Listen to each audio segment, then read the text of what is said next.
Hi everybody and welcome to Heel Heat. My name is George Coles, and on this episode, we're doing a Came from the Network. Normally, I watch videos that are on Peacock or the WWE Network if you're outside of America. However, for this one, because it came as request, I actually found this one on Amazon Prime. And I want to give a shout out to Crescent NJD for making the request. Also, Bucky749 has requested this in the past, so we're going to get around to it finally. Now this, in case you don't realize from the thumbnail, is going to be for the movie Body Slam. Normally I will give ratings per segment per match when covering a wrestling show. With this being a movie, I'm going to hold my rating part off till the end, and we're going to talk about the movie. There will be some spoilers if you haven't seen this. It is a 35-year-old movie, so I feel like everybody that's watching this either has already seen it or won't care about the spoilers. I do grade everything on a 1 to 5 scale, 1 being the worst, 5 being the best. I'll bring that up again at the end when I do the rating for the movie. We're going to jump right into it. We get an opening montage with our main character, Dirk Benedict, is the actor who's playing Harry Smilak. He's a down on his luck music manager that manages bands and artists. We see him driving around in his Ferrari, which ends up being repoed, which is kind of an ongoing thing in the movie. They do this back and forth a few times. If you're not familiar with the actor Dirk Benedict, he was one of the stars of the A-Team TV show, which was a huge TV show at the time. I believe it was the #1 TV show on TV. Yes, I realize I just said TV 50 times in a sentence. And I want to say, if I remember correctly, this was their first attempt for him to cross over and become a major movie star. After he gets his car repoed, we see him go visit one of his friends, a guy named Scotty, who's played by the legendary actor John Astin, who again has pedigree. He was Gomez on the 60s Addams Family show, who lends him a car on the pretense that he's getting free tickets for a concert. And the car he has is Harry Smilak's landlord's car. So there's a whole thing where, you know, he's basically trying to rob Peter to pay Paul, scamming his way into everything, which is a continuing theme through the movie. He takes that, he brings the car home. We meet Mr. Kim, who's a reoccurring character. Mr. Kim represents a Korean business that's lent Harry Smilak $70-some thousand in money and lost a lawsuit to get it back. Mr. Kim introduces us to the Samoans, Afa and Sika, the wild Samoans that is, and we get another reoccurring theme through the movie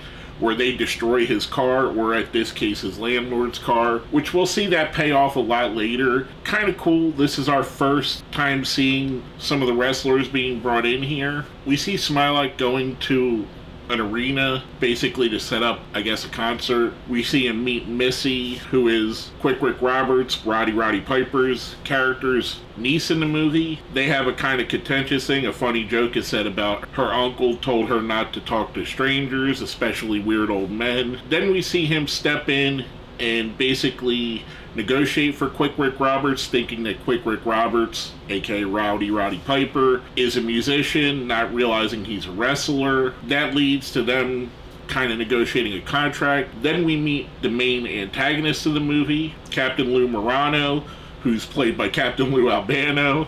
Why they didn't just call him Lou Albano, I don't know. He's with another wrestler who this is the only time we're going to see him in the movie, and that's Alexei Smirnoff. Smirnoff was an interesting guy. He was around in the early 80s, mid 80s a lot, kind of tailed off after that, so we get to see that starting to happen, the little back and forth, because before this, Captain Lou was the manager of all the wrestlers and kind of feels a little bit like a promoter.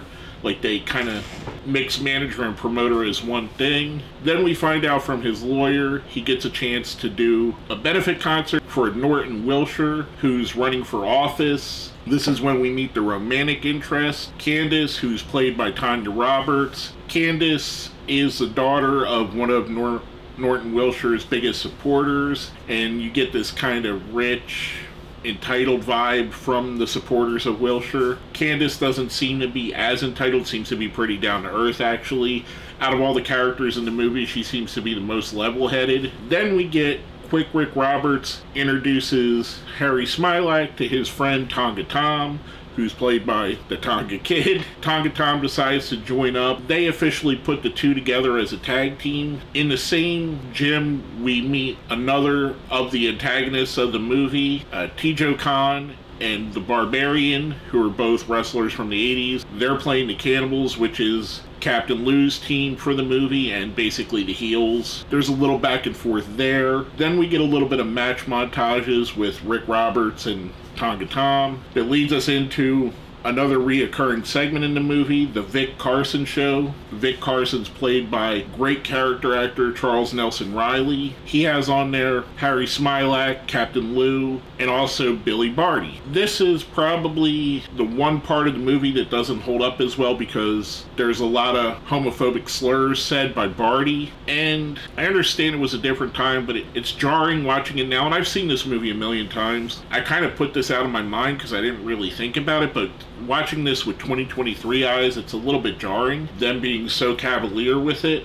But again, different times, different dialect. I'm sure 40 years from now, stuff that we say normally every day is going to be scrutinized, and I'm sure stuff I said in the time of this movie would be scrutinized if I had videos of me back then. Heck, I'm sure if you look at some of my older videos here, you could find stuff that would make me cringe now that I said back then because it's no longer part of the lexicon or no longer accepted, or the meaning has changed. We see them kind of throw Smilac off of the set, which is shaped like a ring. After that, we get to see Harry take Candace out on a date. They go out to a drive-up restaurant, one of those places where they bring the food right to your door. Nice little date. Harry plays up his neck injury when they go back to Harry's house and tries to get Candace to escort him in, obviously giving the impression that he's trying to trick her into sleeping with him. Then we see Mr. Kim again with the Samoans. They're in Candace's mom's car. The Samoans decide to tip it over and roll it down a hill, which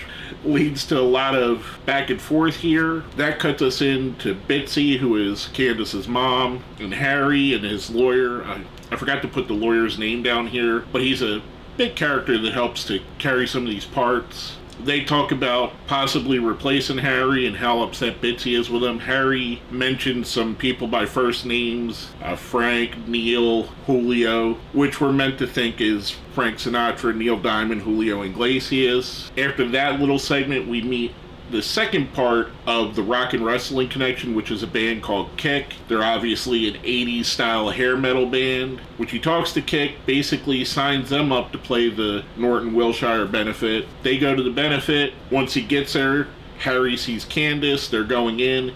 He decides to take Candace. They go off and leave to go somewhere else. Obviously, Harry knows it's going to be a disaster. Again, he's playing into the whole con artist aspect of his character. Kick goes up to play. Their pyro goes off and starts setting fire to the stage, which there's a whole thing there, which kind of derails it and gets everybody mad at Harry again. We see Harry next scene coming in drag to the locker room for Quick Rick and Tonga Tom, where he's trying to hide from the people, the Wilshires, Bitsy, his lawyer, and Quick Rick and Tonga Tom are set to go out to a tag match. When they go out to the ring, Harry stays in the back. However, there was a swerve pulled here, and their opponents were replaced with the Cannibals, Barbarian and Tijo Khan, which I forget what their character names were in the movie. I think one was Axe, because I kind of remember that because of Axe and Smash. The Cannibals basically attack them, use a chain, injure both of these guys, which again kind of gives us a setback. We see them go to the hospital. There's a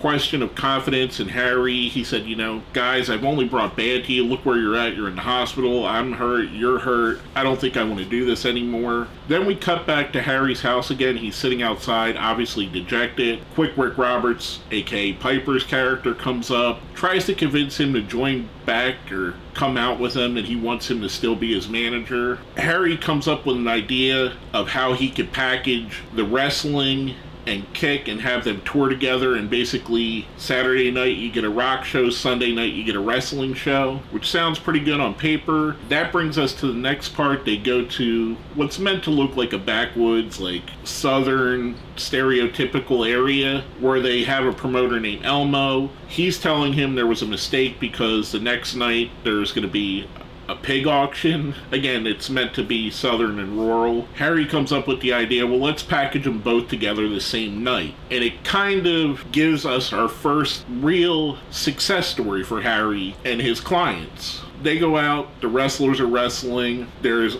terrible organ music being played. Harry tells Kick to play while the wrestlers are wrestling, which gives us our rock and wrestling thing. We go into a montage for that. We see along the way a writer from Rolling Stone comes out to do an interview with Harry. They're shown to be on the cover of the Rolling Stone. They're out in front of a convenience store reading this. Harry says that's not the plan. He has a bigger plan. When they question him, he says the tag title. He wants to go after the Cannibals. So they set that up. We go back to the Vic Carson show again. This time again, some slurs are being said here, which, full disclosure, if you watch this, you're going to hear that. This time, Harry is much more confident.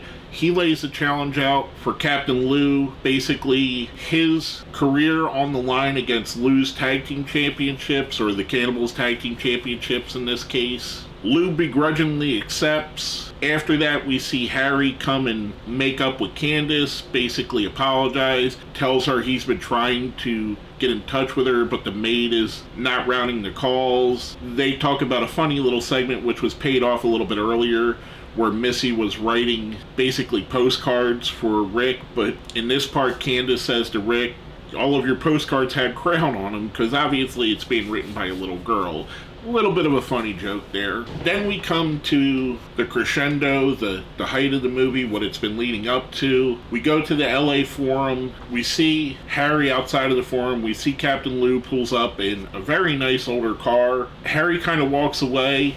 And you may have guessed it, here comes Mr. Kenton and the Wild Samoans again. This time Harry tells him that Captain Lou's car is his car, which again they immediately destroy, paying off what they've been doing the entire movie. Now he uses that to his advantage. We see the scene that I think most wrestling fans have seen at least still shots of this at some point, where we have wrestling luminaries are in the crowd for the match. We get Ric Flair, Classy Freddie Blassie, Sheik Adnan LKC, and Bruno Sammartino. Kind of interesting that they got Bruno here, because if you're old enough to remember, Bruno was very anti the rock and wrestling era, mostly anti the WWF at the time, but it's kind of interesting to see him here. I don't expect Bruno to pop up in a movie, especially one like this, but hey, it's Bruno. Then we get Kick playing their music. They have a hit song that they play in the ring, or it's at least a hit song in the world of the movie. Not a terrible song, a very generic hair metal type song, kind of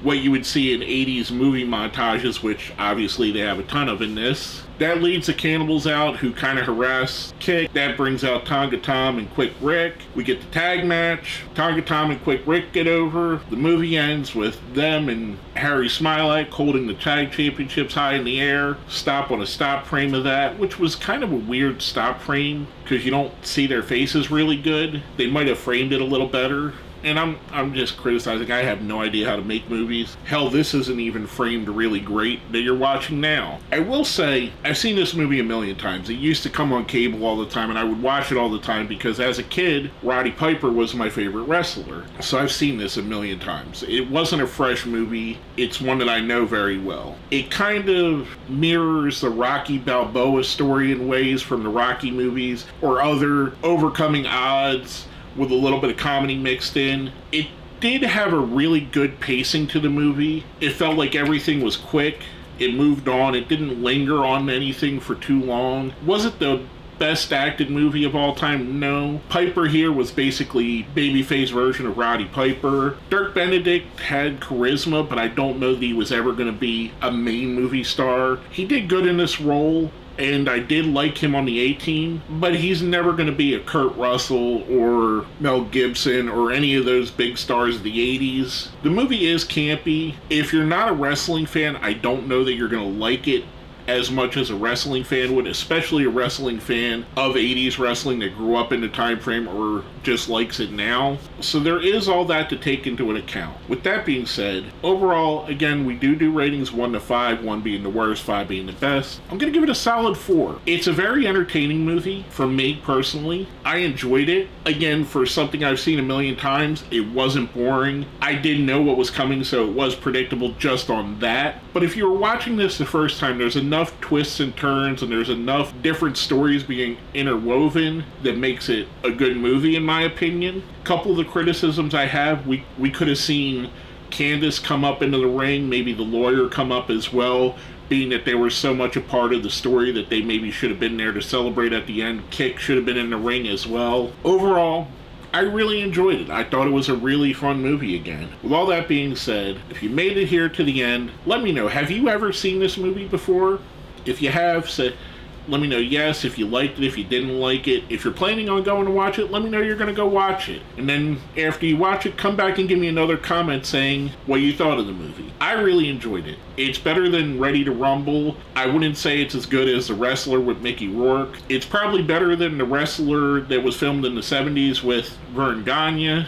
I'd put it up there in the upper tier of wrestling-related movies, with The Wrestler being the top one in my opinion. But it's still a good movie. It's an 80s action comedy kind of movie. It was really good in my opinion. That being said, let's smash that like button, share the video, subscribe if you haven't. My name is George Coles, and this has been another It Came From The Network.